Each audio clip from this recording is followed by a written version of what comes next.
The day Clara Beckett signed her name on the deed to the worst piece of land in all of Colton County, every man in the surveyor's office laughed loud enough to rattle the window glass. It was the spring of 1882, and the land in question was a wide, low-lying stretch of territory that hugged the Cimarron River just south of the town of Dusthaven, Oklahoma Territory. 240 acres of bottomland so prone to flooding that the previous owner, a sun-bleached cattle baron named Orrin Pratt, had abandoned it after 2 consecutive seasons of watching the river swallow his fence posts whole.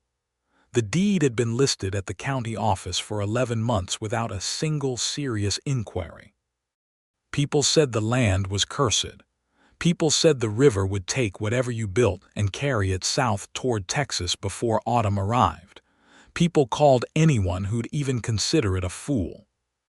Clara Beckett paid $320 for it, shook the surveyor's hand without flinching, folded the deed into the breast pocket of her riding coat, and walked out into the Oklahoma sunlight with the kind of quiet purpose that made the laughter behind her die a little faster than the men who produced it would have liked. She was 26 years old. She had dark auburn hair that she kept pinned beneath a wide-brimmed hat, green eyes that caught light the way river water did at noon, and hands already calloused from the work she'd been doing since her father's death 2 years prior. She had come to Dusthaven from Missouri with a modest inheritance, a mule named Gideon, a wagon of tools, and a plan that lived entirely inside her own head, because she had learned early in life that plans shared with others invited interference. The plan was simple in its ambition and complicated in its execution. The flood plain was a problem to every rancher who thought like every other rancher, but Clara did not think like every other rancher. She had read everything she could find about river behavior, about soil composition, about the kinds of crops and grasses that thrived in high-moisture earth. She had spoken at length with an old Chickasaw farmer outside of Fort Smith, who had explained to her the way bottomland could be coaxed into incredible fertility if you respected the water instead of fighting it. She had made notes in a leather-bound journal she kept tucked inside her saddlebag, and those notes told a story of a different kind of ranch, one that did not resist the river but partnered with it. What Clara Beckett intended to do with that flood plain was grow hay. Not just any hay, but the deep-rooted, flood-tolerant varieties of grass that could be harvested twice before the late-season rains arrived, dried on elevated racks she would build herself, and sold by the bale to the very ranchers surrounding her who were always short of winter feed. She intended to dig drainage channels that would slow the river's spread and direct it into collection areas where she would water her stock without fighting for rights from upstream neighbors. She intended to build her house on a stone foundation on the one natural rise at the northeastern corner of the property, elevated enough to stay dry through all but the most catastrophic floods. It was a good plan. It was, in fact, an extraordinary plan. But nobody in Dusthaven knew it yet, and so when Clara drove her wagon out along the river road toward her new land on that bright April morning, the only company she had was Gideon the mule and the sound of the Cimarron running fast with snowmelt. The neighboring ranch to the north was called the Shepherd Graze, and it was the largest single cattle operation in Colton County. 1,200 acres of rolling grassland, a solid barn, a bunkhouse for 8 hands, a working windmill, and a main house built from limestone blocks hauled in from a quarry 40 miles east. The man who ran it was Marshall Shepherd, and he was, by nearly every account in Dusthaven, the best rancher in the territory and also, depending on who you asked, the most stubborn man west of the Mississippi. Marshall was 32 years old and had been running the Shepherd Graze alone since his father's stroke had left the older man confined to a chair in the front room of the house 4 years earlier. He was tall, broad through the shoulders, with dark hair that curled slightly at the collar, and a jaw that looked like it had been cut from the same limestone as his house. He had steady brown eyes that gave the impression of a man who had been watching the horizon his whole life, and had learned to read it with the precision of a surveyor. He wore his hat low, kept his words spare, and had a reputation for fairness with his hands and absolute inflexibility with anyone he considered a threat to his operation. He heard about the sale of the bottomland on the same afternoon it happened, from his ranch foreman, a lean and talkative man named Pete Duggan, who made it his personal mission to know everything that occurred within 30 miles of the Shepherd graze. "Some woman out of Missouri bought the Pratt flood plain," Pete announced, dropping into the chair across from Marshall's desk in the ranch office. "Paid cash, signed the deed this morning." Marshall looked up from the ledger he was working through. "What woman?" "Name's Beckett, Clara Beckett. Widow far as anyone knows, though some say she never married. Came in on the South Road 2 days ago. Surveyor said she didn't even flinch at the price." Marshall set down his pen. The flood plain to his south was not a piece of land he had ever wanted to own, but it was a piece of land he had very specific opinions about. The Cimarron crossed the corner of his property before it widened into the bottomland, and whatever happened on that flood plain had a direct effect on his southern pastures. 2 seasons ago, when the river ran high, it had pushed water back across the low fence line and left his southernmost pasture sitting under 4 inches of water for 3 weeks. He had lost 12 head of cattle to the mud and the resulting sickness that came with standing water. He had always assumed that the Pratt land would eventually come to him at a reasonable price, once the county accepted that no one else would have it. A woman from Missouri buying it outright on a spring morning had not been part of his calculations. "She say what she's planning to do with it?" he asked. "Ranching," Pete said, with the tone of a man who found this deeply amusing. "That's all the surveyor could get out of her." Marshall pushed back from the desk and walked to the window that faced south, toward the pale line of cottonwood trees that marked the river. He stood there a long moment, thinking through the implications. If she tried to run cattle on floodplain land, she would fail within a season, and the land would come back on the market. If she tried to build on it without understanding the drainage, she'd flood herself out and be gone by winter.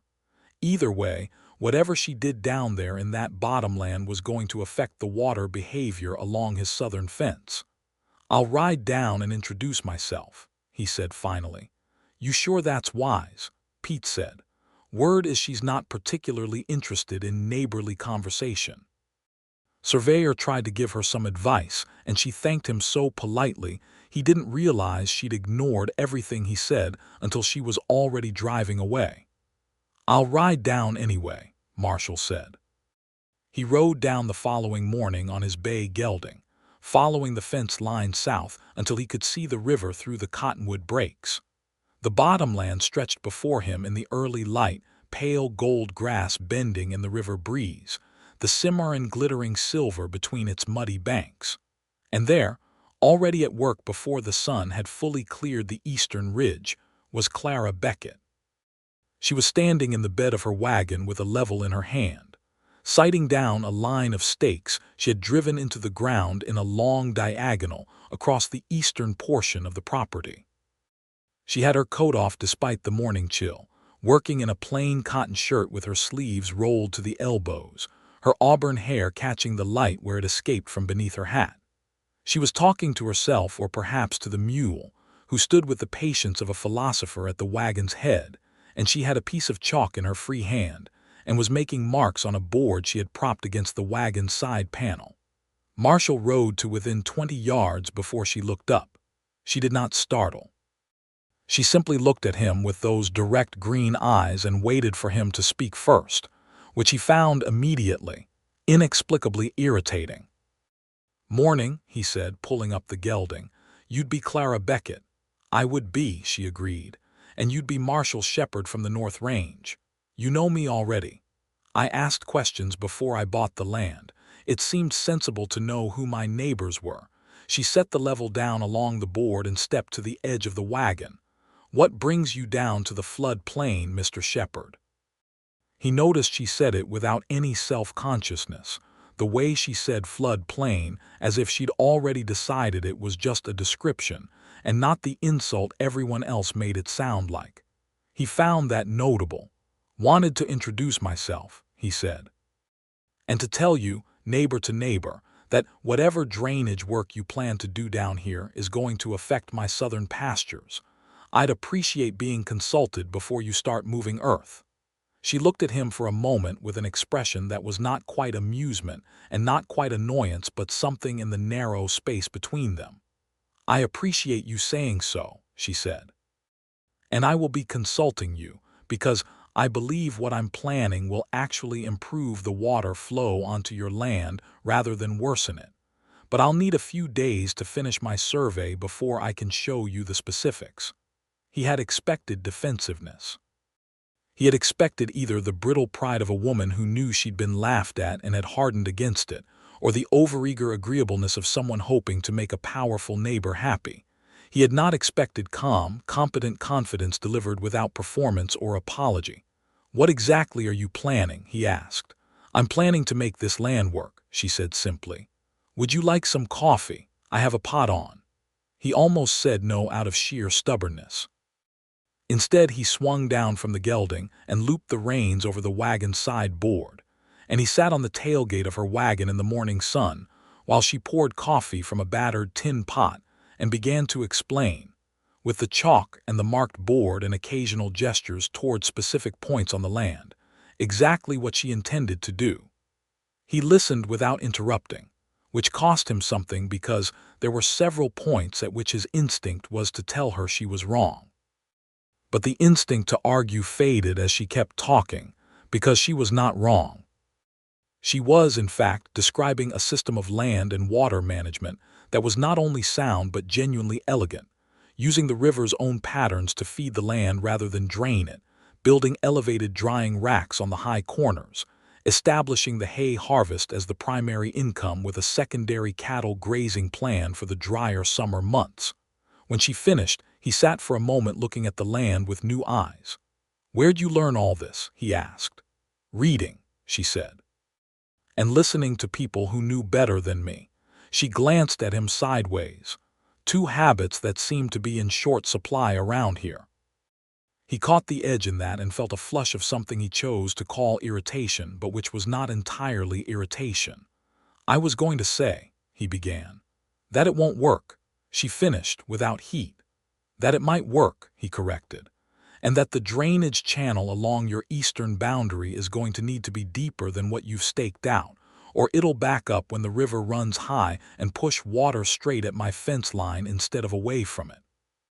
She looked at her board, then looked at the stakes, then looked back at him with an expression that had shifted into something more open, as if he had surprised her by being useful.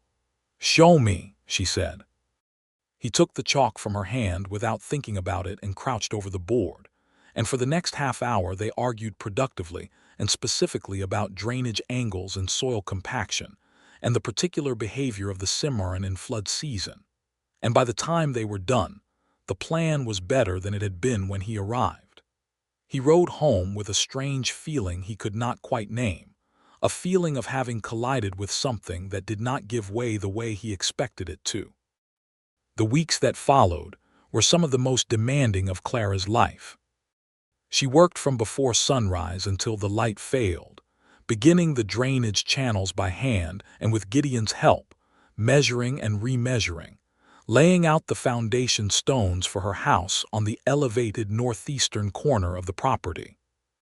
She had hired 2 local men to assist her, a quiet Chickasaw man named Henry Amos who was steady and skilled, and a young cowboy named Bo Tanner who was enthusiastic if not always precise, and between the 3 of them the work moved forward with grinding consistency.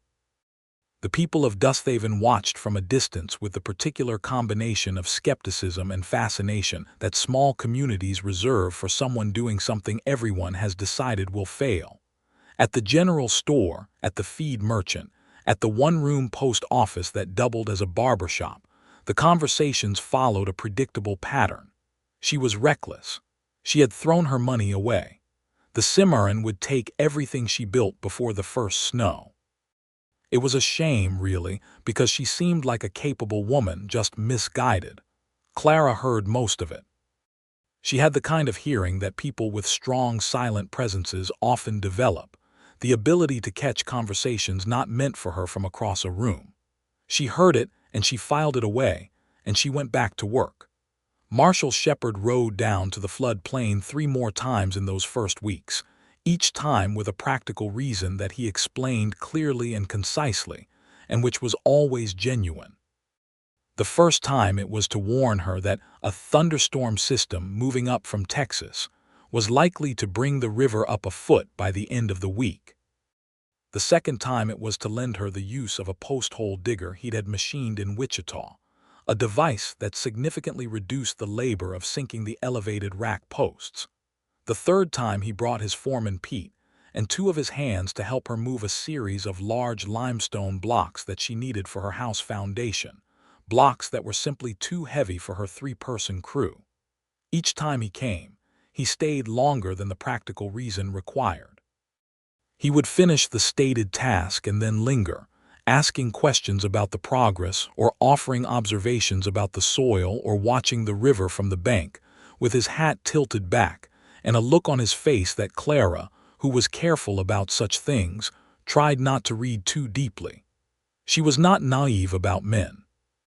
She had grown up watching her mother navigate a world that had very little patience for capable women, and she had developed early the instinct to be precise about what a man's attention actually meant versus what it felt like. Marshal Shepard's attention felt like respect, which was rarer and more valuable than interest.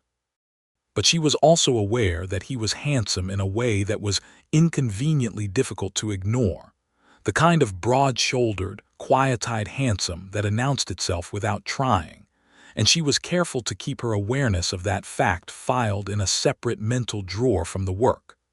The storm he had warned her about arrived on a Thursday in late April. Clara had prepared as best she could, moving tools and supplies to the elevated corner, securing the early framework of her house, digging the drainage channels to their designated depth. She sat through the night on a stool in the partially built house as the rain hammered the land and the river rose, listening to the water find the channels she had dug and run along them the way she had calculated it would. By morning, the flood plain was, as its name promised, covered in shallow water from the river's overflow.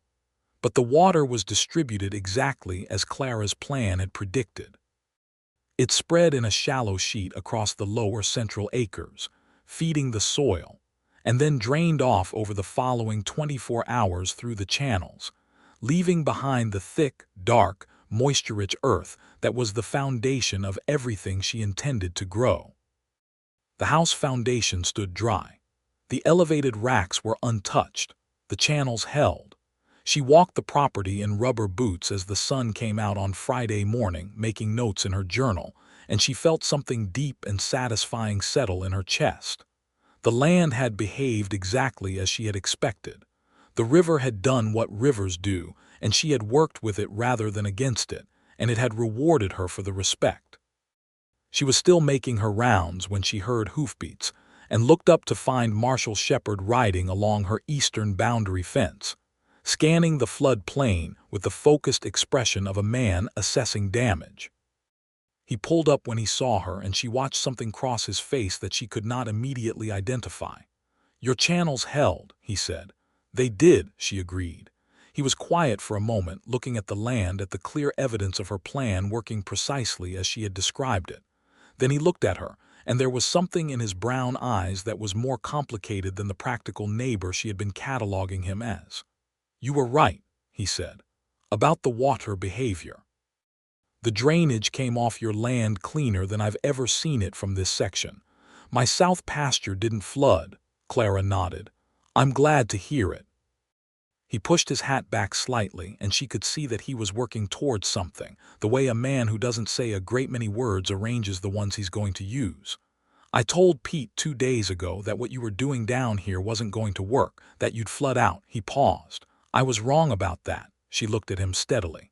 "You told me the channels needed to be deeper," she said. "You were right about that. They worked because of both of us. I was still wrong about the rest of it." "Yes," she said without cruelty. "You were. Something in his expression shifted, and it took her a moment to understand what it was. It was not embarrassment exactly, and it was not the careful maneuvering of a man trying to manage a situation. It was something honest and unguarded, a straightforward acknowledgement of error that she found in that moment unexpectedly moving. "I'm sorry," he said, "for doubting you." Clara stood in her mud-spattered boots in the middle of her flood plain, water still sheeting slowly off the lowest acres, and looked at Marshall Shepherd sitting his bay gelding in the morning sun, and she thought that she had rarely been apologized to by anyone in Dusthaven and never by the most influential rancher in the county, and that the apology was genuinely, simply meant. "Thank you," she said. "That means more than you probably know." He nodded once and started to turn his horse, and then he stopped and turned back, and he said something she did not expect. "Would you ride with me Sunday? I want to show you something along the river that might be useful to you, a section where the bank has built up naturally, might save you some labor on your northern channel." She considered him for a moment. Then she said, "Yes, I would like that." Sunday was warm and clear, the kind of Oklahoma spring day that made the whole territory look like a promise. They rode north along the Cimarron together, and Marshall showed her the natural bank formation he had mentioned, and he was right that it was useful, and they talked about it specifically for about 20 minutes, and then they kept riding and talking about other things for 2 hours more. He told her about the history of the Shepherd Grays, how his father had built it from a single small herd in 1866, and expanded it over 15 years through careful, grinding work. He spoke about his father with a combination of admiration and something heavier, the weight of carrying on work you inherited rather than chose, and Clara heard both things clearly. She told him about Missouri, about her father's farm, about the years of watching her father make decisions that she could see, even as a girl, were not the best available decisions, and the slow, painful understanding that she had a different kind of mind than the people around her, and that the most useful thing she could do with it was educate it properly and then trust it. "My father would have laughed at you too," she said, without resentment, watching the river. "He laughed at anything he didn't understand." "Did that bother you, the laughing here in town?" She considered the question seriously, which he seemed to appreciate, the way she never gave a fast answer just to fill silence. "Not the way people probably think," she said. "It would have bothered me if I wasn't certain, but I was certain. When you're certain, other people's doubt is just noise." He was quiet a moment. "And if you hadn't been certain?" "Then I'd have deserved the doubt," she said. He laughed, not loudly but genuinely, and it was the first time she had heard him laugh, and it changed his face entirely, softened the hard-cut lines of it, and she looked away at the river before she spent too long looking at him. By the time they turned their horses back toward their respective properties in the late afternoon, something had shifted between them that could not be entirely explained by drainage channels and flood plains. It was there in the easy way they had fallen into riding side by side, and in the way the conversation had moved naturally between practical and personal, without either of them having to manage the transition. It was there in the long silences that had not been uncomfortable. Clara rode home with a feeling she treated with the same respect and caution she gave to everything that mattered. She let it sit. She did not name it yet. She went back to work. May came and brought with it the serious labor of planting. Clara had ordered her seed through a supplier in Wichita, the flood-tolerant grass varieties she had read about, along with a section of sorghum for additional income and a kitchen garden for her own sustenance. Henry Amos proved invaluable in this phase, knowing the soil in ways that Clara had read about but not yet experienced firsthand, and she listened to him with the complete and respectful attention that she gave to anyone who knew something she did not. Between them, the planting went well. Young Bo Tanner, the cowboy she had hired, was a different kind of asset. He was 20 years old and spoke constantly, and had a habit of telling everyone in town what was happening on the Beckett land, which Clara found initially irritating until she realized it was actually useful advertising. By the time her first hay crop was showing green shoots across the flood plain in late May, Word had traveled through Dusthaven that whatever the Beckett woman was doing down there, it was not what they had predicted. Curiosity drew people to the property. Clara let them come, walked them through the drainage system and the elevated rack design and the layout of the planting, explained her plans with the same direct clarity she brought to everything, and sent them away having learned something. She was not performing. She was simply doing what she had learned. When you share useful information, people become allies. Within 6 weeks, she had quiet, informal arrangements with 4 neighboring ranchers to buy her hay by the bale at summer's end. Marshall Shepherd was not one of those 4 ranchers. He had his own hay supply, and he was proud enough about his operation that he was not going to buy feed from his neighbor just to be supportive. But he was the one who came down to the flood plain on a warm Tuesday in early June and spent the better part of the afternoon helping Clara and her crew install the first of the elevated drying racks, a substantial wooden framework that required precise leveling and would have taken twice as long without his expertise in timber construction. They worked side by side in the heat, handing tools, calling measurements, arguing pleasantly over the best method of securing the cross braces, and when they were done and stood back to look at the finished structure against the blue sky, Clara felt the deep particular satisfaction of a thing built well and built right. "It's good work," Marshall said. "It is," she agreed. She brought out a water jug and they sat in the shade of the new structure, and she noticed that he was watching her with an expression that was no longer the assessment of a neighbor evaluating a problem. It was something softer and more specific than that. "Clara," he said, and it was the first time he had used her given name, and he seemed to know it was the first time because a slight change crossed his face after he said it, a careful, self-aware thing. She looked at him. "I think you're going to make this land into something remarkable," he said. "I thought that should be said out loud." She was quiet for a moment, feeling the weight of what was not quite being said in that sentence. Then she said, "I think there's something else you want to say." He looked at her directly the way he did, with those steady brown eyes that withheld nothing even when his words were sparse. "I think there might be," he admitted, "but I don't have any right to it yet." "Yet," she said. "Yet," he confirmed. Clara looked at the hay rack they had built together, and at the green young grass moving in the river breeze across her flood plain, and she said, "Then I think you had better come back." He did come back. He came back the following Sunday and the Sunday after that, and then he started coming on Wednesday evenings too, riding down after his day's work was done, and they would sit on the stone steps of her partially built house and talk as the sun went down over the Oklahoma territory. They talked about everything. About cattle breeding and soil science and the politics of the territory, about the railroad coming through and what it would mean for ranchers, about books they had read and ones they intended to read, about the particular quality of Oklahoma evenings when the sky went from orange to a deep purple rose that did not exist anywhere else in the world. He told her about the woman he had intended to marry 4 years earlier, a woman from Kansas who had come to visit relatives in Dusthaven and who had decided, after 3 weeks of seeing what his life actually looked like, that she had no interest in spending her years on a cattle ranch 12 miles from the nearest town. He told it without bitterness, but with the residual honesty of a wound that had healed clean and left a clear understanding. He was not a man who could be anything other than what he was, and the woman he loved would have to understand that. Clara told him about a brief, unhappy courtship in Missouri, a man who had pursued her thoughtfully and genuinely, and whom she had liked very much until she understood that he liked her best when she was agreeable, and that disagreement made him cold and punishing in small, precise ways that she recognized for what they were.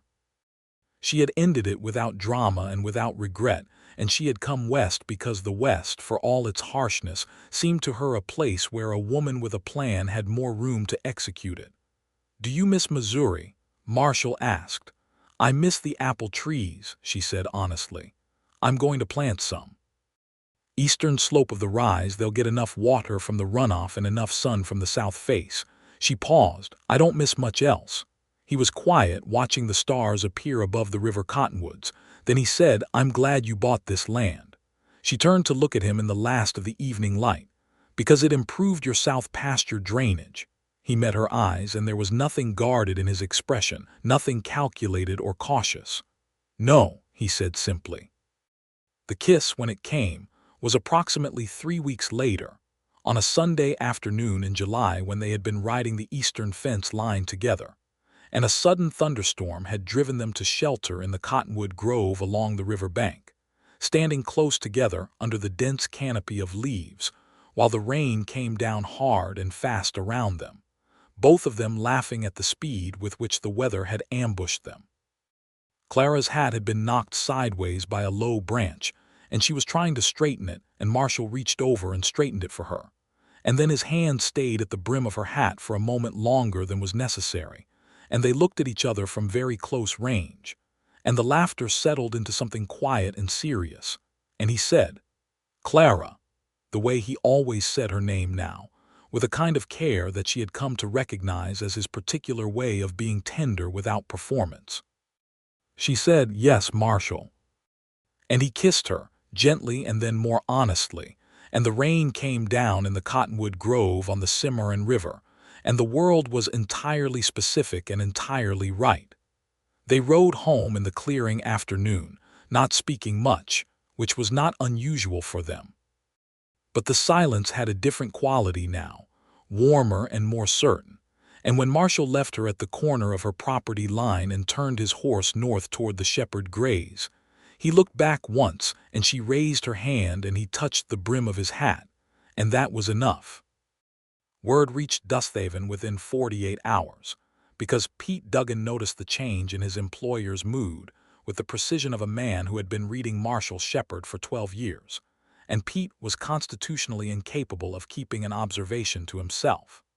The town received the information with the particular satisfaction of a community that enjoys a romantic development almost as much as it enjoys being proven wrong about a woman who bought the floodplain. Not everyone received it warmly. There were 3 men in Dusthaven who had been nursing quiet hopes about Clara Beckett since her arrival, and they received the information about Marshall Shepherd with various degrees of grace. 2 of them managed to convert their disappointment into grudging goodwill within a reasonable period of time. The third, a land speculator named Gordon Voss, who had decided he wanted both the floodplain and its owner, did not. Gordon Voss was 41 years old and had made his money in the territory through a combination of sharp dealing and the strategic use of legal pressure. He was not a violent man, but he was a patient and calculating one, and when he learned that Clara Beckett's floodplain venture was actually succeeding, and that the woman herself was apparently being courted by Marshall Shepherd, he became interested in the land with a new intensity. He came to the floodplain on a morning in late July with 2 other men in suits, and a document he presented to Clara as a legal survey that apparently showed her eastern boundary line was 30 feet further west than the deed stated, which would place her primary drainage channel on land he claimed to own. Clara looked at the document for a long moment. Then she looked at Gordon Voss. "Where did you file this survey?" she asked. "County office in Guthrie," he said smoothly. "Filed 2 weeks ago. And the original survey from my deed. There appears to have been an error in the original," he said, with the careful, sympathetic tone of a man who is anything but sympathetic. "I'm sure you understand these things happen. I'd be willing to compensate you fairly for the inconvenience, naturally, particularly if you'd be open to a broader conversation about the land itself." Clara set the document down on her work table with the same calm she brought to everything, and said, "I'll need to verify this with the county office directly. Until then, I'd ask you to keep your men off my property." Voss smiled the smile of a man who expected this to be a formality. Of course. He was wrong about it being a formality.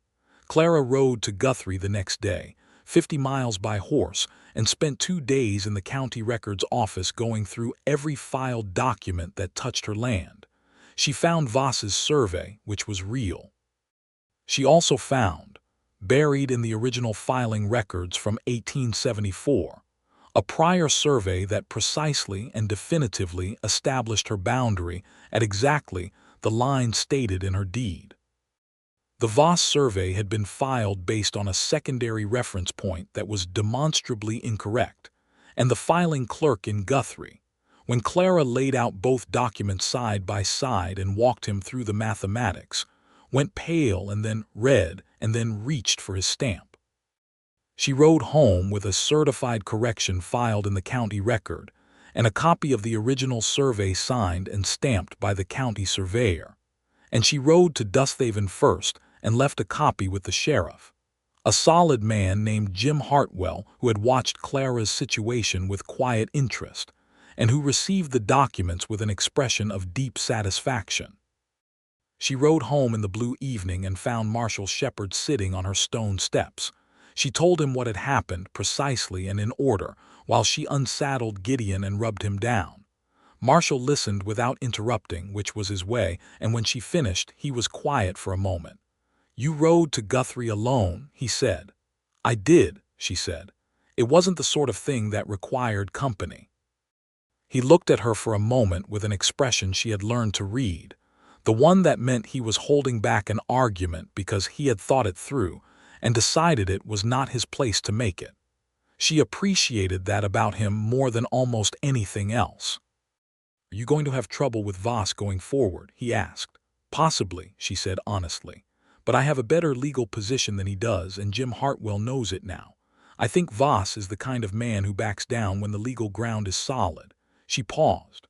"What I need is for the rest of the summer to go well, and for the fall sale to establish this land as a serious operation. Voss would rather have the land if it's worthless, I think.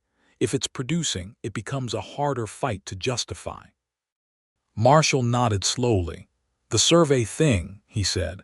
"The way he came at you with papers instead of a direct approach, that's how he operates. He did something similar to the Farrell homestead 3 years ago. It took them 2 years to sort out." "It took them 2 years because they didn't know what they were looking for," Clara said. "I went directly to the original filing records. It took me 2 days." He stood up from the steps and crossed the few feet between them, and he put his hands on her shoulders and looked at her with an expression that was several things at once: admiration and concern, and something deep and solid that was becoming, she thought, the most reliable thing in her life. "I knew the first time I saw you standing in that wagon with a level in your hand that you were going to be impossible to argue with," he said. "You didn't know the first time," she said. "You tried to argue with me twice in the first 20 minutes. And I was wrong both times," he said, "which should tell you something about what you do to my reasoning." She laughed, which was not something she did easily or often but which came naturally with him, and he pulled her closer and she leaned against him in the evening quiet, and the Cimarron ran silver in the distance, and the flood plain lay around them green and growing and completely, defiantly alive. Gordon Voss did not give up immediately. He filed a secondary claim in August, this one regarding water rights on the section of the Cimarron that bordered Clara's eastern edge, claiming prior appropriation rights that he said superseded her irrigation usage.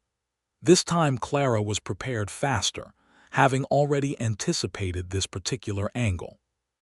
She had, in fact, spoken with a territorial attorney in Guthrie during her first visit, a capable woman named Ruth Hollies, who had established a small but effective practice handling land disputes in the territory, and Ruth had already been reviewing the Beckett property records as a precaution. Ruth rode out to Dusthaven in the last week of August and sat at Clara's work table with a stack of documents and explained, in the specific language of territorial water law, exactly why Voss's claim would not survive a formal hearing.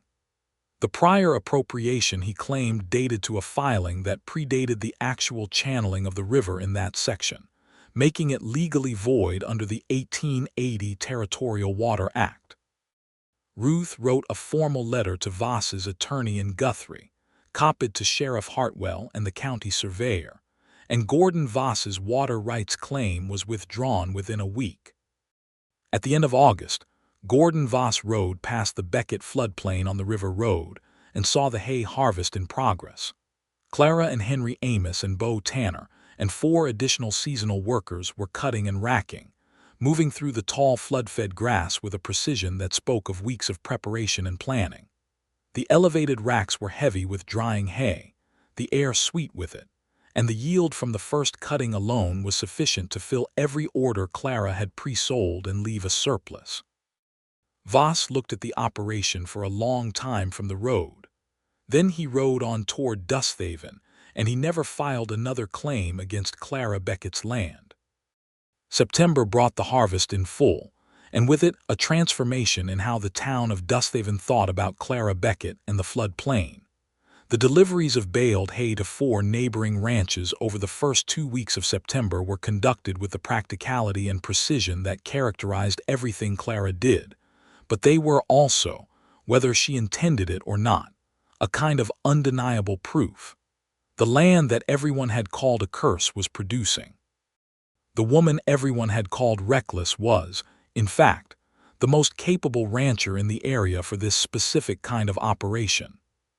The man who had first and loudest called the land hopeless was Elmer Crane, who ran the feed merchant operation in Dusthaven, and who had delivered his verdict on Clara's purchase with the authority of someone who had been selling feed in the territory for 20 years. On a warm September afternoon, Elmer Crane drove his wagon to the Beckett flood plain, bought 12 bales of hay at Clara's stated price, loaded them himself, and on his way back past her as she stood by the gate, he stopped his wagon and took off his hat. "I told everyone you'd be flooded out before fall," he said. Clara looked at him steadily. "I was wrong," he said. "And I've been telling people I was wrong since about July, which is about as much as I can offer by way of making it right." "It's enough," Clara said. "Would you like to arrange a regular order through winter? I'll have a second cutting by October if the weather holds." Elmer put his hat back on and smiled, which was not an expression his face was entirely comfortable with. "Yes," he said, "I believe I would." It was the kind of small, ordinary moment that meant more than it looked like. The town was turning. Not dramatically, not with any public ceremony of admission, but in the accumulating weight of observation and adjusted opinion that constitutes the actual social fabric of a frontier community. Clara was becoming, not famous, but real to them in the way that only consistent, demonstrable competence eventually makes a person real. Marshall watched all of it with the particular feeling of a man who is proud of someone in a way that has become personally essential, who has staked something of himself on another person's success without intending to and without regret. He was also, by September, working through a problem of his own making that he needed to address. The Shepherd Greys had been operating for 16 years on a business model built around beef prices that were beginning to shift as the railroads changed the economics of cattle transport. Marshall had been aware of this for 2 years and had been slower to adapt than he should have been, in part because changing the way his father had built the operation felt like a betrayal of the work that had been left to him. He talked about it with Clara one evening in late September, sitting on the stone steps of her now-completed house, a solid limestone and timber structure that sat squarely on the rise above the flood plain and looked, in the evening light, as if it had always been exactly there. He explained the situation with the same careful honesty he brought to everything, and Clara listened in the way that he valued most in her, with complete attention and no hurry. When he finished, she was quiet for a long moment. "What did you want to do before you inherited the Greys?" she asked. He looked at her with mild surprise. Nobody had ever asked him that. "I wanted to breed horses," he said. "Quarter horses specifically for ranch work. There's a market for good working horses that's going to hold up regardless of what beef prices do." "Then breed horses," she said. "It's not that simple. The cattle operation is what pays the hands, what pays a transition," she said. "Not a replacement. Reduce the herd size gradually, free up pasture for breeding stock, Build the horse operation over 3 to 5 years while the cattle income covers the transition costs. She looked at him. Your south pasture is now reliably dry thanks to the drainage work here. That's excellent terrain for a breeding operation. He was quiet for a moment, looking at her with an expression that was somewhere between moved and amused. I had worked out most of that on my own, he said. I know, she said, but sometimes it helps to hear it from someone who has no stake in the old way of doing things.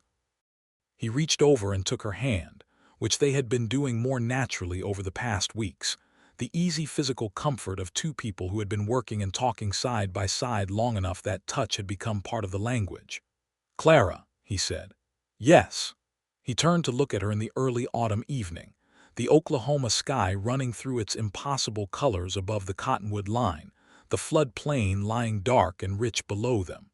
He was going to say something careful and considered, she thought. He was going to arrange the words the way he always did when something mattered. I love you, he said. I want to say it simply because it is simple. I love you, and I'm not particularly good at saying things like that, so I want it to be clear and not surrounded by qualifications. Clara looked at him for a long moment, feeling the weight of it settle into her the way important things settle, completely and without drama. I love you too, she said. I want to say it simply because it is simple, and also because I believe you deserve to hear it said directly and not surrounded by qualifications.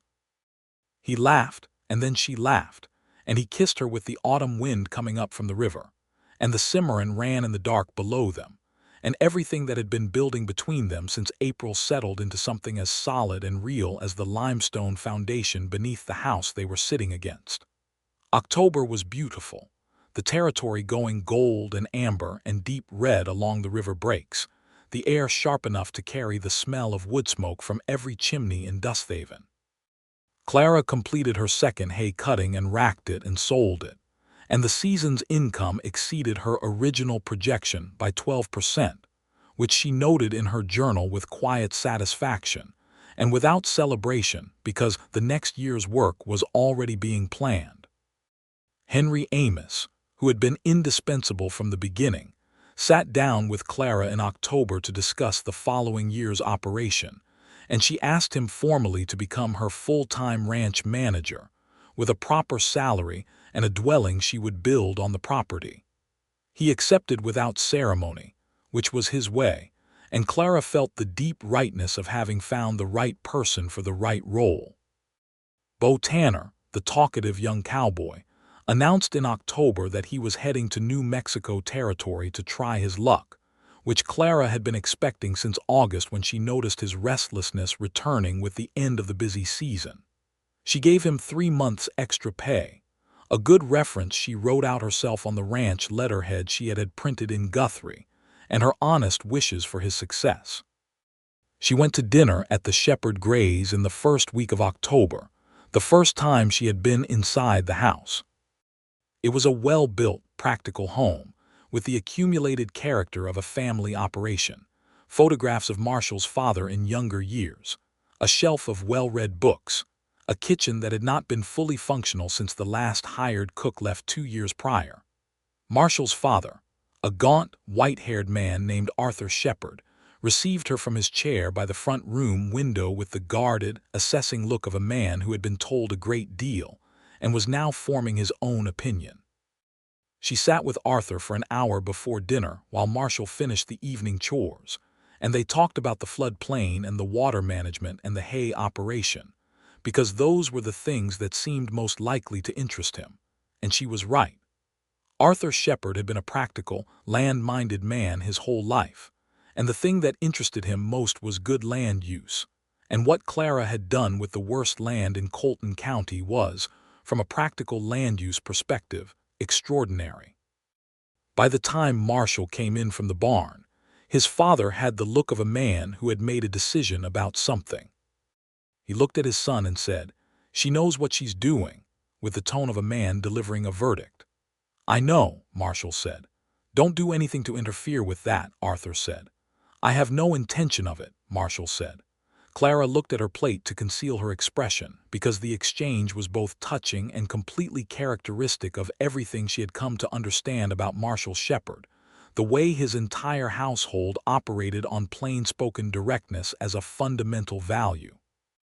They rode out together on Sunday mornings with increasing regularity through October and November, and Clara became familiar with the Shepherd graze in all its specifics, the pasture rotations, and the water sources and the quality of the stock, and Marshall became familiar with the flood plain in all its seasonal changes, the way the land settled into the autumn, and what its needs were in the colder months. He had started, quietly and without announcement, the process of acquiring 2 quarter-horse mares from a breeder in Fort Sill, the beginning of the transition he and Clara had discussed on the stone steps in September. He had talked to Pete Duggan about it at length, and Pete, who had been with the Shepherd Grays for 8 years and whose loyalty was to the operation's success rather than its past methods, had received the plan with enthusiasm and the specific observation that the South pasture, now reliably dry, was ideal breeding terrain. November brought the first cold snap, and with it a development that nobody in Dusthaven had anticipated but which, in retrospect, everyone agreed they should have seen coming. The citizens of Dusthaven elected Clara Beckett to the town's Land Advisory Committee, a small but influential body that made recommendations to the county office on land use and water rights disputes. She was the first woman ever appointed to the committee. The vote was not unanimous, but it was clear, and the woman who had been laughed at in the surveyor's office in April was now the person the town turned to when they had questions about what to do with difficult land. She attended the first meeting in November in the same practical manner. She attended everything, prepared, direct, and without either defensiveness about her position or performance of her authority. She made 3 specific recommendations that evening regarding a water dispute between 2 eastern homesteads that had been running for 2 years, and the committee's chairman, a man named Reverend Dow who ran both the town church and the advisory committee with equal solemnity, listened to her analysis and then looked around the table and said, "I think that settles it," and it did. Marshall was at the general store when she came out of the meeting hall, not by coincidence, having arranged to be there while claiming to need flour, which Pete Duggan found deeply amusing and kept entirely to himself. "How did it go?" Marshall asked, falling into step beside her on the boardwalk. "It went well," she said. "There was a water dispute that needed a specific kind of attention, and I think we resolved it." She glanced at him. "Were you waiting for me?" "I needed flour," he said. She looked at him with the expression that told him she was deciding how much she intended to press this point, and then she let it go and simply took his arm as they walked toward the store, and it felt entirely natural and entirely right, and 3 women on the opposite boardwalk observed this development with visible satisfaction. December arrived with hard cold and a change in the Cimarron's mood, the river dropping to its winter level and running slow between ice-edged banks.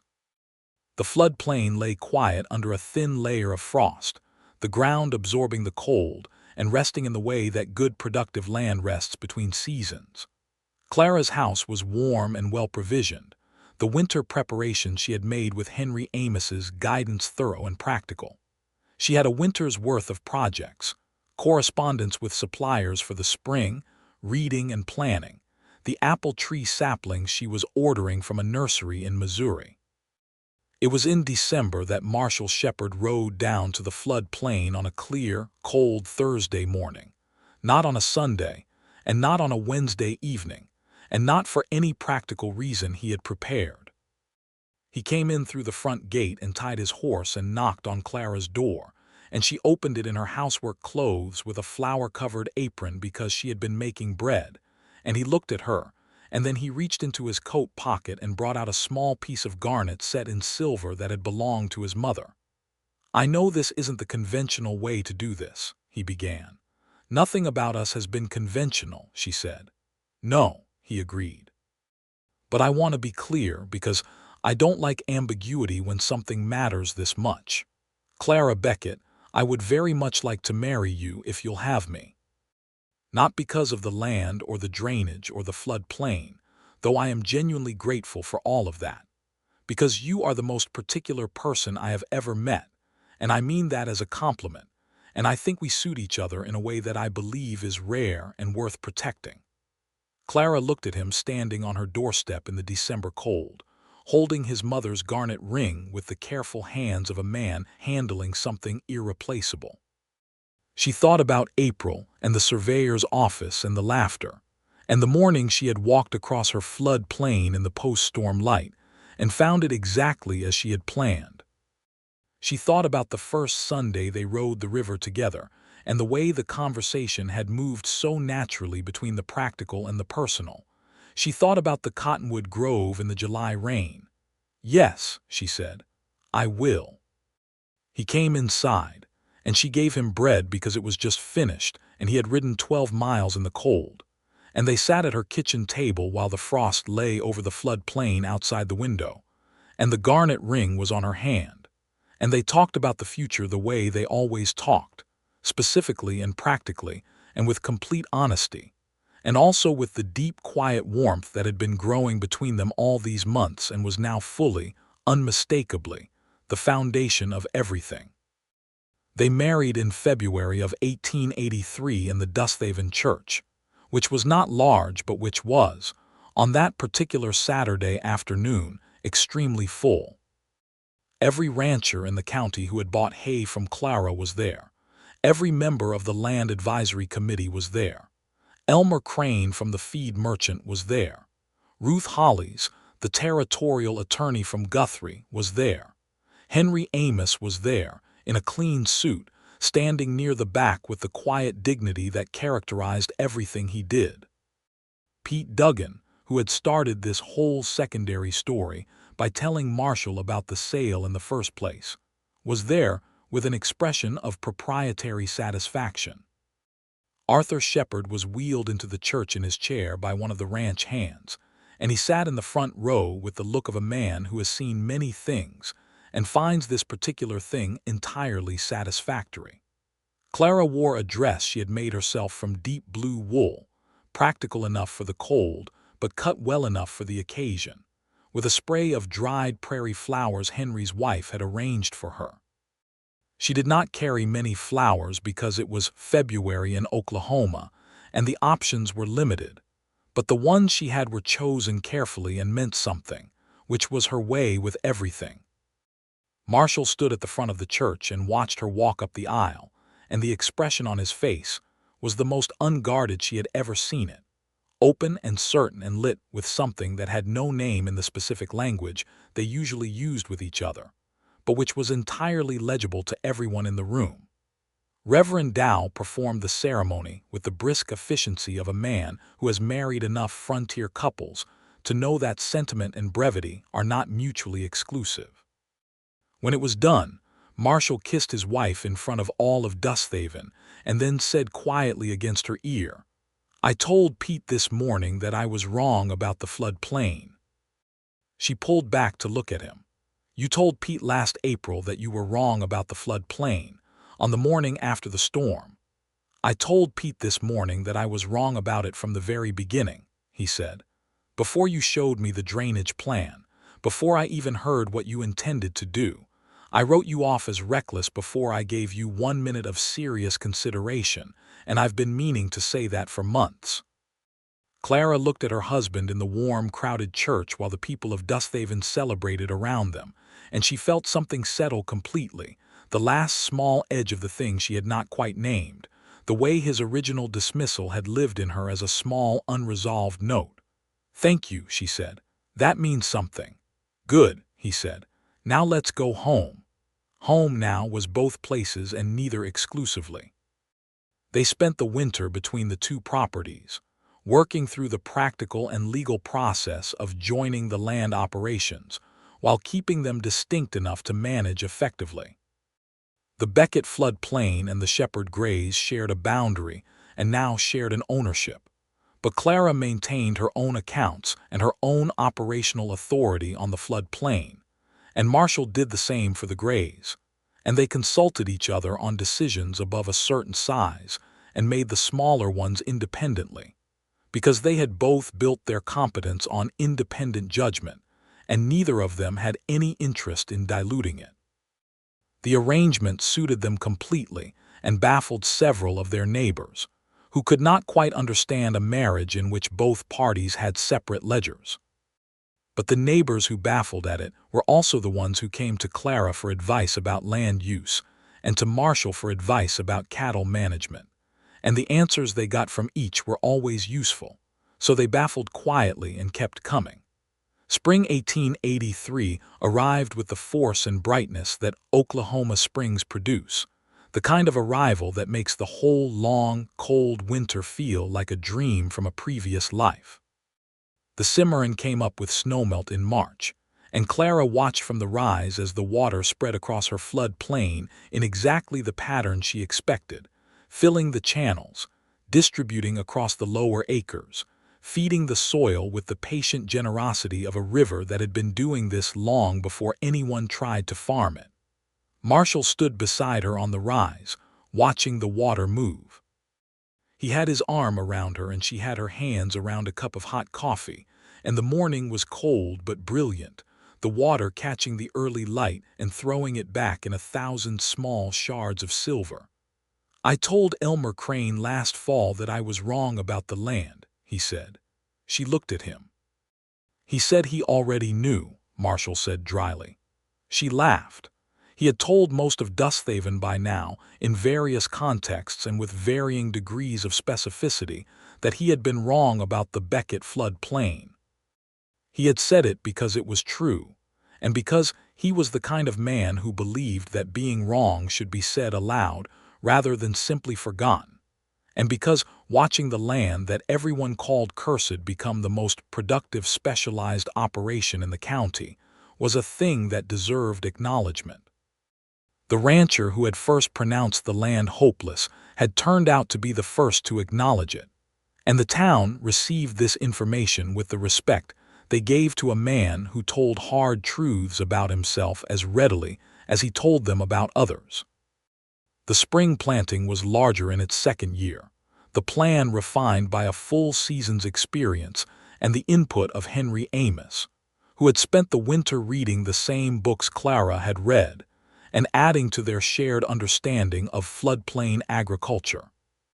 They added a section of vegetable cultivation for the Dusthaven market, which Henry managed with particular skill, and Clara expanded the hay acreage to cover a second set of elevated racks that Marshall's hands had helped build the previous autumn. It was in the spring of 1883 that Clara also began the project she had planned since before she bought the land. On the eastern slope of the rise where the house stood, she planted 12 apple tree saplings that had arrived by freight wagon from the Missouri nursery, packed in damp straw and arriving in better condition than she had hoped for. She and Henry Amos set them into the ground with the careful attention their fragile roots required, staking them against the Oklahoma wind, watering them from the river with measured precision. Marshall watched her plant them on a warm April afternoon and said nothing for a long time, and then said, "They'll take 3 to 5 years to bear." "I know," she said, patting the earth around the base of a sapling. "That's a long investment." "Most worthwhile things are," she said. "I intend to be here for all 5 years and considerably beyond." He crouched beside her and took the next sapling from the bucket Henry was bringing and pressed it into the ground himself, and they planted the apple trees side by side in the April sun, and there was something in the act of it that was entirely clear and entirely sufficient as a statement about what they both intended. By summer's end they knew Clara was expecting, which was something they had both hoped for, and neither had said aloud in so many words, but which, when it arrived in the form of a quiet announcement on a June morning, was received by both of them with the deep, specific joy of a thing hoped for becoming real. Arthur Shepard, who had been failing slowly since winter, received the news with the smile of a man who had been holding on for something. He died in July, quietly in his chair by the front room window of the limestone house he had built, with Marshall beside him and the view of the south pasture out the window. And it was, for all its sorrow, a good death, a man who had finished his work and seen it continuing. Marshall grieved in the way he did most things, quietly and without performance, going about the work of the Grays with the same steady hands his father had taught him. And Clara was beside him in the way that she was best, present and honest, and not trying to make it different from what it was but reliable in the specific way that mattered most to him. The funeral was held in the Dusthaven church, and afterward the community gathered at the Shepherd Grays in the custom of the territory, bringing food and staying for the afternoon in the particular warmth that frontier communities produce around their grief. Clara moved through the gathering with the ease she had developed over the past year in Dusthaven, knowing people by name and history, listening carefully, feeding people from the kitchen, with the efficiency of a woman who approached hospitality the same way she approached drainage engineering. Their son was born in February of 1884, on a cold, clear night when the Cimarron was frozen at the edges, and the stars over the Oklahoma territory were extraordinary in their number and brightness. Clara had insisted on delivering in the house on the flood plain rise rather than moving to the Shepherd Grays for the event, which Marshall had initially argued about and then accepted, because it was her house and her land and it was the right place, and he understood that. The midwife from Dusthaven, a capable woman named Mrs. Polly Reeves, managed the birth with calm efficiency. Marshall sat in the kitchen through the long night, and Henry Amos sat with him because it was the kind of night when company was necessary, and Henry understood this without being asked. Pete Duggan had ridden out from the Grays and was outside with the horses because he needed something to do with his hands. The boy arrived at 3 in the morning, loud and substantial, and Mrs. Reeves brought him out to Marshall and put him in his arms with the matter-of-fact tenderness of a woman who had done this many times and found it moving each time anyway. Marshall held his son and looked at him with the expression of a man encountering something for which he has no prepared description, and then he said, very quietly, "Hello." They named him Arthur James Shepherd, for Marshall's father and for Clara's father, and he was from his first days a serious, watchful baby who regarded the world from large, dark eyes with the focused attention of someone who intended to learn everything about it. Clara recovered well and returned to the flood plain work within 6 weeks, though Henry Amos had managed beautifully in her absence, and she found herself moving back into the operation with the ease of someone whose structures hold up in their absence. Little Arthur came with her, carried in a wooden crib that Marshall had built himself over the winter, positioned in the shade of the hay rack in warm weather, in the house when it was not. The spring of 1884 brought the apple trees their first real growth, the saplings throwing out substantial new branch growth in the good, moisture-fed soil of the eastern slope. They would not bear for another 2 years at least, but the growth itself was evidence of the long game paying off, the investment of patient work beginning its return. The horse breeding operation at the Shepherd Grays was also entering its most promising phase, the 2-quarter horse mares from Fort Sill having produced 2 foals in the past year, strong-legged and alert, with the confirmation that Marshall had been looking for when he chose the breeding stock. Pete Duggan had developed an unexpected passion for the horse work that served the operation well, spending hours each day with the mares and foals, and developing the kind of relationship with working horses that produces the best results in training. The south pasture, dry now for 2 full years thanks to Clara's drainage system, was everything she had told Marshall it could be on that first morning when he had come to tell her to consult him before she moved earth. Marshall had, in his deliberate way, said this to himself clearly and specifically. She had been right and he had been wrong, and the proof of it was standing on 4 young legs in his best pasture. He told Clara this on a Sunday morning in April, sitting at the kitchen table of the flood plain house with Arthur on his knee and coffee in front of him, and the spring light coming through the window onto the greening land beyond. "I keep finding new ways in which you were right from the beginning," he said. It is a particular kind of humbling. You were right about the channel depth, she said. I think about that regularly. Once, he said, you were right about everything else. She looked at him over her coffee, and she was smiling, and the April light was on her face, and Arthur had his father's dark hair and his mother's green eyes and was regarding a carved wooden horse in his hands with the intensity of a child encountering a favorite object.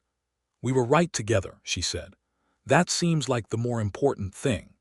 He looked at her for a moment with everything that he was, steady and certain and completely present, and then he said, yes, that's exactly right.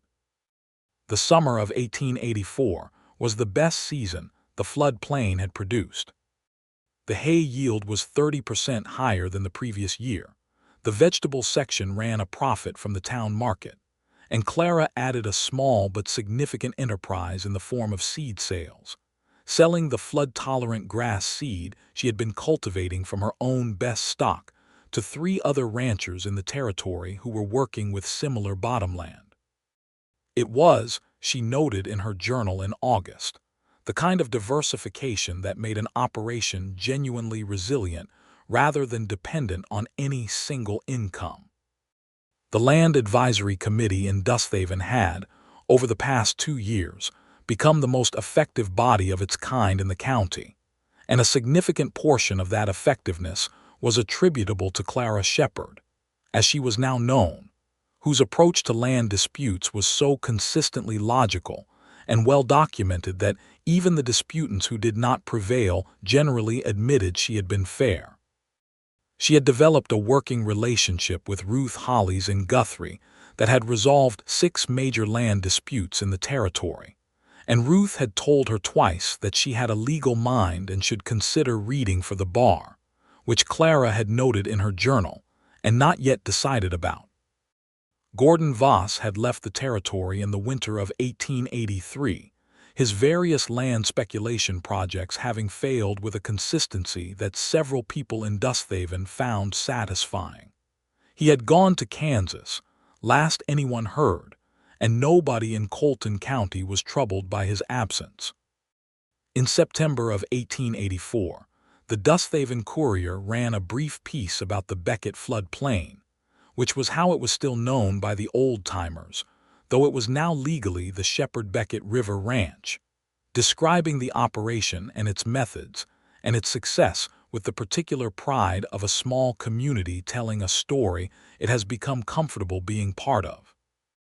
The writer noted that the land had been purchased in April of 1882 despite being considered worthless by every experienced rancher in the county, and that it had produced, in its first 3 seasons, a net income that compared favorably to operations 3 times its size. Clara read the piece at the kitchen table and felt something that was not quite pride and not quite vindication, but was in the territory between them, a settled, complete acknowledgement. She folded the newspaper and put it on the shelf and went back to the inventory she was working through. Marshall read it that evening and said, "They called you reckless in April of '82. Several times," she confirmed. "They're calling it a model operation now. I noticed." He looked at her. "How does that feel?" She thought about it genuinely, which was her way. "It feels like confirmation," she said, "but the confirmation I actually needed came from the land, not from the newspaper. The day after the first storm, when the channels held and the water distributed correctly, that was when I knew." She paused. "The newspaper is just documentation." He smiled, that infrequent smile that still changed his face completely. "I was the one who needed to apologize," he said. "You were the first," she agreed. "I think that mattered more than you know, not just to me. The way the town followed came after you were willing to say it first. People watch you, Marshall. They have since your father built this operation. When you said you were wrong, it gave other people the language to do the same." He looked at her for a long moment. "I hadn't thought about it that way." "I know," she said. "You were just being honest. But honesty in the right person at the right moment is one of the most useful things in the world." He crossed the kitchen and kissed her, and she put her hand against his face in the way she had, and outside the window the floodplain lay in the September evening under the enormous Oklahoma sky, green and productive and completely, defiantly itself. The fall of 1884 brought the second harvest, larger and better managed than any before it. Henry Amos had proven himself over 2.5 years to be the most valuable member of the operation, and Clara had increased his salary twice and built the promised dwelling, a solid 2-room house on the southeastern corner of the property, where Henry and his wife lived with their young daughter. It was Clara's consistent belief, expressed in practice rather than in declaration, that the people who made an operation succeed deserved to be treated with the specificity and respect that reflected their actual contribution. The apple trees on the eastern slope were now established and growing with unmistakable confidence, their root systems finding the good moisture-fed soil that Clara had chosen the slope for specifically. They would bear next year, she thought, perhaps the year after. She walked among them in October, touching the strong young branches, making the mental notes that would inform the pruning and care of the following spring, and she felt the long game of the whole enterprise in her hands and in the solid ground beneath her feet. She was expecting again by autumn, which they had hoped for, and Arthur, now 9 months old and beginning to pull himself upright on every surface he could reach, regarded his mother's changed center of gravity with the serious attention he brought to all new phenomena. Marshall had come down from the Grays on a Sunday morning in October to find Clara sitting on the stone steps of the house with Arthur standing against her knee, and he dismounted and came to sit beside her, and they watched the flood plain together in the autumn light, the harvested fields lying golden in the morning sun, the river visible through the cottonwood breaks where it was dropping toward its winter level. "I want to tell you something," he said. She looked at him. "When Pete told me in April of '82 that a woman from Missouri had bought the flood plain, I spent about 3 minutes thinking it was the most foolish thing I'd heard in a while. Then I rode down here and watched you standing in that wagon with a level in your hand talking to the mule, and I thought something completely different." "What did you think?" she asked. He was quiet for a moment, choosing words with the care he always used for important things. "I thought that this was a person who knew exactly what she was doing, and that I needed to either get out of her way or get into step with her." Clara looked at him. "You spent the next several months trying to do both simultaneously." "I did," he admitted. "It took me a while to understand that was actually allowed." She leaned against him, and Arthur, released from his station at her knee, sat down with great dignity on the stone step and applied himself to the serious business of moving a pebble from one place to another. The Cimarron ran silver in the distance. The apple trees on the slope behind them held their autumn leaves in the still morning air. "I love this land," Clara said. "I know you do," he said. "I love our life," she said. He put his arm around her and pulled her closer, and he said against the top of her head, "So do I, more than I have adequate words for." "That's saying something," she said, "given how few words you use." He laughed, and she laughed, and Arthur looked up from his pebble project to observe his parents with the alert, interested expression of a child who finds human beings generally entertaining. The winter of 1884 was cold but manageable. The flood plain settled under frost, and the Cimarron locked at its edges with ice that Clara measured periodically and noted in her journal. She spent the winter months in the planning work she loved, the specific, absorbing labor of designing the next season's operation, corresponding with seed suppliers and agricultural journals, and Ruth Holly's about a land use case in the Eastern Territory that Ruth had asked for her analysis on. She had, over the course of nearly 3 years, become a genuinely known figure in the Oklahoma Territory's emerging agricultural community, not famous in the way that people sought attention, but known in the practical networks of ranchers and land managers who shared information about what worked. She received letters now from people she had never met, asking about floodplain management techniques, and she answered them with the careful precision she brought to everything, sharing what she knew freely, because she had been the beneficiary of others' shared knowledge, and believed the practice was worth continuing. Marshall had, by the end of 1884, completed the first phase of the transition at the Shepherd Grays. The herd had been reduced to a sustainable size that required fewer hands and less pasture, freeing resources for the horse breeding operation, which by the end of the year had produced 6 working quarter horses sold to ranches in 3 counties at prices that confirmed Pete Duggan's enthusiastic market assessments. The operation was smaller in some ways and more specialized, but it was solid in the way that things built on honest assessment of available resources are solid.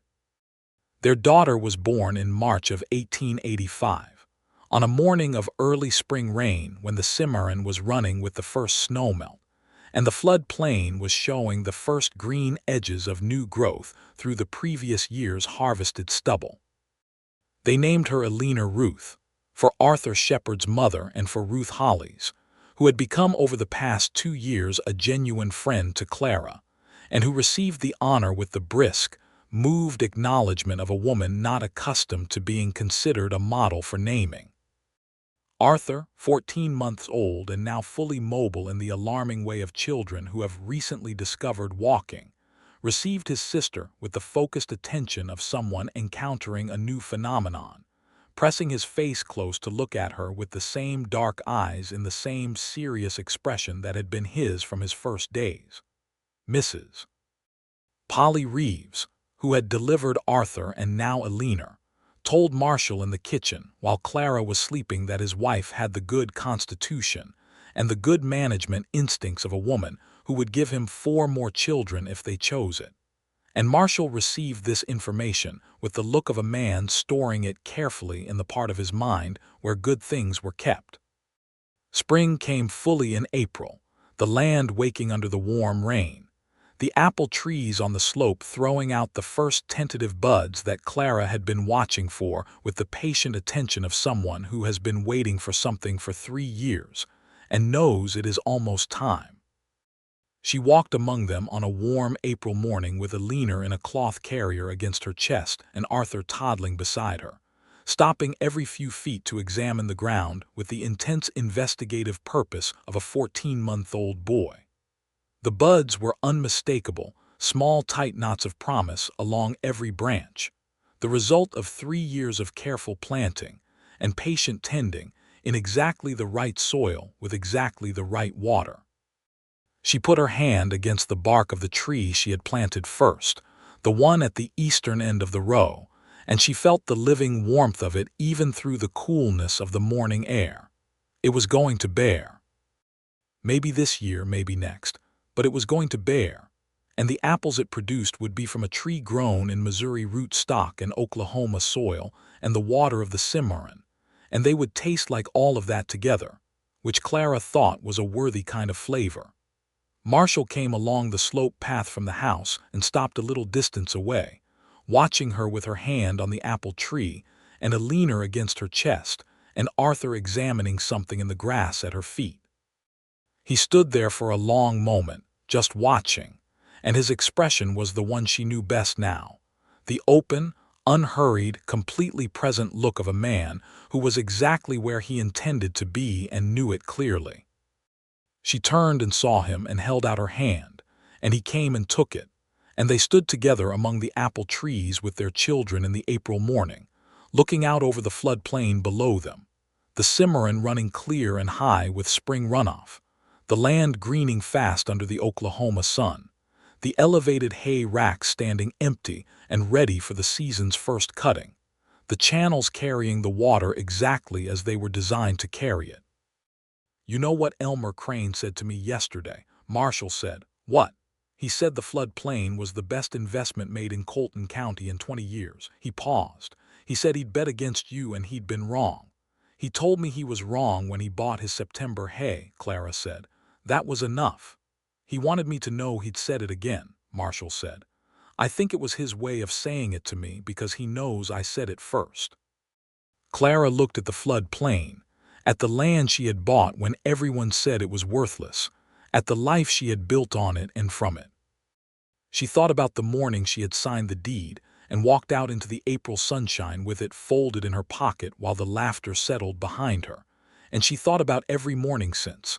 The work and the rain and the storm that had proved her plan, and the man who had ridden down to say he was wrong, and the way that apology had been the first stone in the foundation of everything that came after it. "I knew it would work," she said. "I want to be honest about that. I was certain, and I was right to be certain, and I don't regret that certainty." "No one could ask you to," Marshall said. "But," she said, and she turned to look at him with the complete directness that was her most essential quality, "I didn't know it would become this. I knew the land would work. I did not know about you." He looked at her for a long moment. "Was that a good surprise?" "The best one," she said. "The only kind worth having."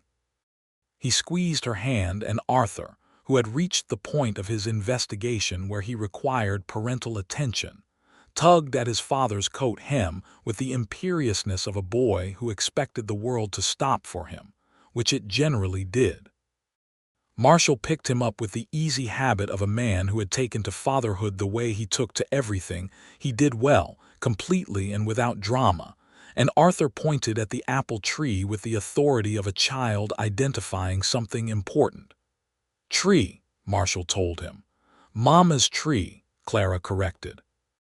Arthur appeared to consider this, then looked at his mother with the expression that she already recognized as the one that meant he intended to agree with her, which she found simultaneously gratifying and exactly what she had hoped for. The summer of 1885 was long and bright, the kind of Oklahoma summer that arrives like an argument and stays like a fact. The floodplain hay production ran at its highest yield yet, and Clara added to the operation a small but significant innovation in the form of a press for dried herbs that Henry Amos's wife had been growing in a kitchen garden, and which found an unexpected market through the Dusthaven General Store. It was a small addition to the operation's income, but it was characteristic of the way Clara managed the land, finding every productive use for every available resource without waste. The first apple appeared in August, a single small green fruit on the eastern tree, the first of what would eventually be a full orchard's worth of bloom and harvest.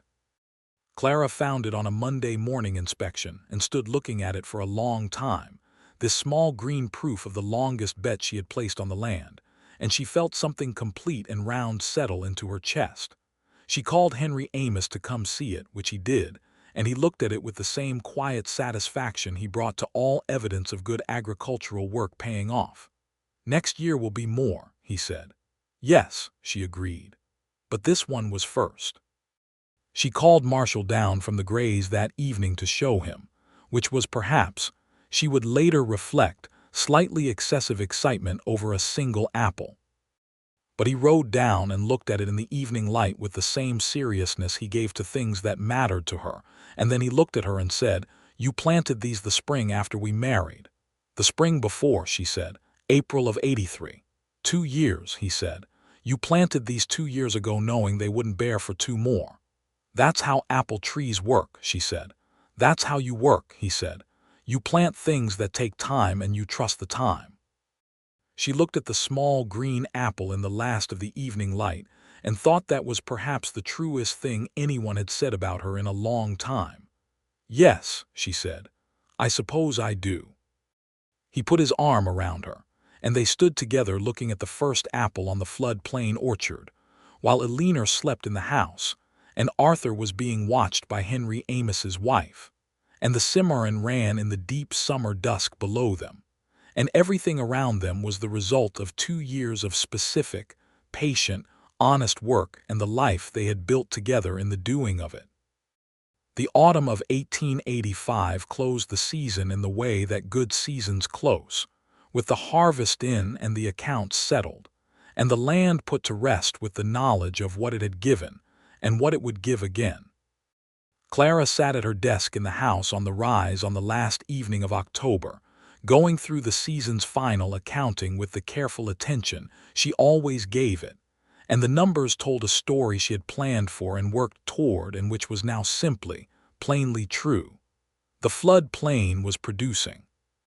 It was producing well, and it would produce better in the years ahead as the soil deepened and the water management systems were refined, and the apple orchard came fully into bearing, and the seed business grew, and every long investment she had made began to compound on itself the way patient, well-placed investments do.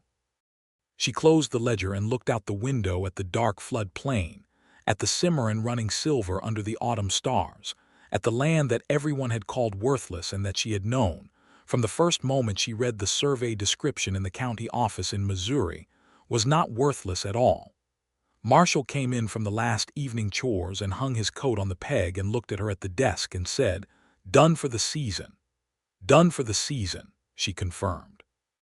He came and sat across from her, and she opened the ledger again and showed him the final numbers, because they shared everything that mattered, including the accounts, and he looked at them for a moment and said, "Clara."